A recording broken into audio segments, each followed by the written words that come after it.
नमस्कार शेतकरी बंधूंनो, सर्वांचं आपल्या शासन निर्णय GR या चॅनलवरती सहर्ष स्वागत. मित्र हो, कोणत्याही शेतकऱ्याचा जमिनीवरील मालकी हक्क सिद्ध करायचा असेल तर 7/12 उतारा हा सर्वात महत्त्वाचा दस्तऐवज मानला जातो.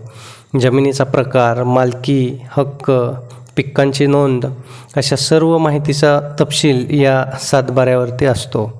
पण या दस्तऐवजात म्हणजेच 7/12वर आवश्यक नोंदीचा अभाव असेल तर ती जमीन वादग्रस्त किंवा बेकायदेशीर ठरू शकते. त्यामुळे 7/12 उतार्यात कोणत्या 7 नोंदी असणे अत्यावश्यक आहे हे आज आपण या व्हिडिओच्या माध्यमातून जाणून घेणार आहोत.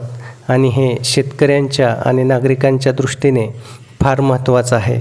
मित्र हो, आपण या चॅनलवर नवीन असाल तर चॅनलला सबस्क्राईब करा आणि बेल आयकॉनला प्रेस करा, म्हणजे असेच नवनवीन आणि माहितीपूर्ण व्हिडिओ आपल्यापर्यंत सहज पोहोचतील.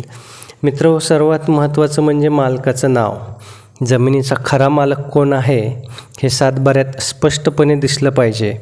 वारस नोंद अद्ययावत नसेल किंवा मृत व्यक्तींची नावे टिकून राहिल्यास व्यवहार बेकायदेशीर होऊ शकतो. दुसरी महत्त्वाची नोंद म्हणजे क्षेत्रफळ व गट क्रमांक.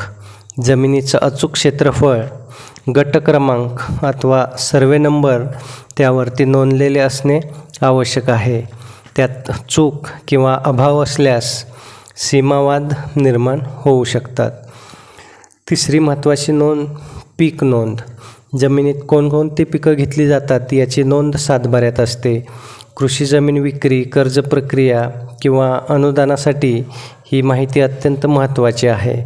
जमिनीवर कुठला बोजा, तारण, कर्ज किंवा न्यायालयीन वाद प्रलंबित आहे का याची माहिती हक्क नोंदीत असते.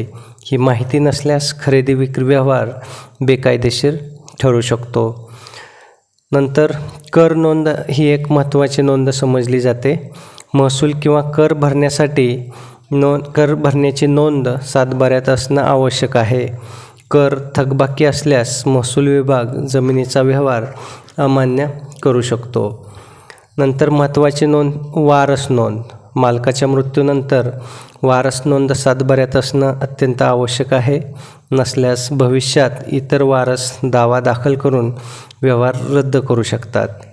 नंतर मित्र, जात जमात नोंद. अनुसूचित जाती, जमाती किंवा मागासवर्गीयांना अनुदानावर दिलेल्या जमिनींसाठी ही नोंद असणे बंधनकारक आहे. नसल्यास ही विक्री बेकायदेशीर ठरू शकते. दरम्यान एकंदरीत पाहता 7/12 उतार्यावरील या 7 नोंदींमुळेच जमिनीची कायदेशीरता व मालकी हक्क सुरक्षित राहतात.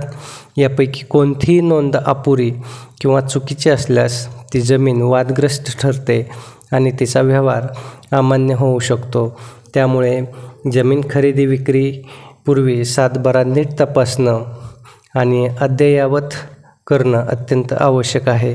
मित्रो, 7/12 संबंधीतील ही माहिती आपल्याला आवडली असेल तर व्हिडिओला लाईक करा आणि जास्तीत जास्त शेतकरी मित्रांपर्यंत हा व्हिडिओ शेअर करा, म्हणजे त्यांना या 7/12वरील 7 महत्त्वाच्या नोंदी कोणत्या हे लक्षात येईल आणि ते त्यांची जमीन बेकायदेशीर होण्यापासून वाचवू शकतील.